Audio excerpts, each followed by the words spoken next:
tayo ng isang napakasarap na menu, pero kakaiba ito ngayon dahil hindi siya yung madalas na nakikita mo na inihahain. Ayan, nabubulol-bulol tayo.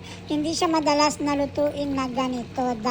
Merong ibang ingredients ang madalas nating nakikita, pero ito ngayon ay isa sa gagawin natin. Siyempre, dahil nandito, ito ay para sa mga OFW dito sa Middle East, lalong-lalo na sa Saudi Arabia, na hindi o walang ingredients tulad ng pork, dahil ito ay madalas na ang madalas na putahe na ginagamit dito ay pork. Pero ito ngayon ay kakaiba at gagamitin natin kung ano ang available na ating ingredients. So, meron tayong buhay na manok na nabili. So, ang una nating gagawin, nakita mo naman yung ating title kanina, dinuguang chicken. Siyempre, una nating gagawin ay gagawin nating crunchy or crunchy itong ang kanyang skin para mamaya masarap-sarap naman siya. Siyempre, madali lang naman itong lutuin dahil same proseso lang naman ang pagluluto ng dinuguan. At siyempre, ang iba lang dito ay siyempre hindi ito baboy or baka. Ito ngayon ay chicken or manok dahil nga walang pork meat or pork dito sa Saudi Arabia. Kaya ano pa yung dapat mong gawin? Siyempre, sundan mo lang to kung gusto mong magkaroon ng masarap na ulam at magbahagi rin ng kakaiba na recipe sa iyong pamilya at sa iyong mga kaibigan. So, keep on watching. At dahil nga basic lang ang pagluluto nito, kung marunong ka magluto ng dinuguang pork o dinuguang baka, pwede mong gayahin at same process lang naman yan. Pero, ang nagkaiba lang talaga dito ay chicken yung ginamit natin instead of pork. Ayan, syempre, ang proseso, napaka-basic, kaya pwede mong gawin ito, napakadali, pwede mong sundan kung gusto mo. At syempre, nagkakaiba lang dahil sa mga sangkap na meron tayo, kung ano yung available na meron sa lugar mo. Siyempre, kung nasa Pilipinas ka, ang recipe na iyong gagamitin, siyempre, meron dyan laging available ang pork. At siyempre, kaya ang basic na paggawa nito, pagluluto, igigisa mo lang yan, siyempre. At siyempre, sunod-sunod mo nang lulutuin yung mga sunod-sunod din na mga ingredients. Siyempre, pwede rin may version din ito na iba-ibang version. Merong mga iba naglalagay talaga ng gata. At siyempre, yung iba naman gusto talagang maasim, nilalagyan ng maraming suka. At siyempre, ang iba naman kung available ang kamyas din nga ginagamit nila na dagdag na pampaasim bukod sa suka. Ayan, so ito na nga, ginigisa na natin ito. Siyempre, kapag naggigisa ka, nandyan number 1, hindi yan mawawala ang siyempre pampabango, yung onion, yung bawang, saka yung ating ginger, ayan, uluya, ayan yung mga basic na panggisa na pampabango. Maaamoy mo na, ayan, naaamoy na natin yung sarap at bango ng ating niluluto dahil nagigisa na tayo. At syempre, dahil nga basic nga lang sinabi natin, ito tutuloy natin mamaya ang ating pagluluto. Kaya stay ka lang dyan at manood. At syempre, kung gusto mo, pwede mo nang i-like, share, and subscribe na rin yan para mapanood din ng iba. Ayan, so dahil nga dinuguan ang ating niluluto, magbibigay tayo ng trivia about dito. Syempre, maraming mga marites dyan yung nakikinig at gustong malaman ang history o kung ano ba talaga yung trivia tungkol sa ating niluluto. So ito na, ang dinuguan ay isang Pilipino ulam na yari sa laman loob ng baboy, karaniwang baga, bato, bituka, pahinga, puso at nguso. Pero itong ginagamit natin ngayon ay siyempre laman ng manok. At siyempre karne na pinakulo sa malinamnam, maanghang, maitim na sarsa na gawa ng dugo ng baboy. Pero ito ngayon ay dugo ng siyempre manok. At nilagyan ng bawang, sili, siling haba at suka na pampaasim.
Ayan, dahil nagbigay tayo ng trivia kanina, itutuloy natin yung pagbibigay ng trivia. Dahil alam ko, nalungkot ka ng music na yung narinig mo, hindi mo na narinig ang karugtong ng sinabi ng napakagandang boses na ito, syempre.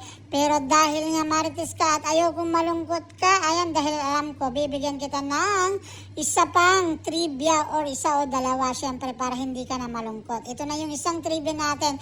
Alam mo ba na 101%, ayan, 101% at hindi 100% lang ng mga manonood dito ay lahat ay talagang mga marites. Ayan, hindi yan haka-haka, hindi yan hearsay lang.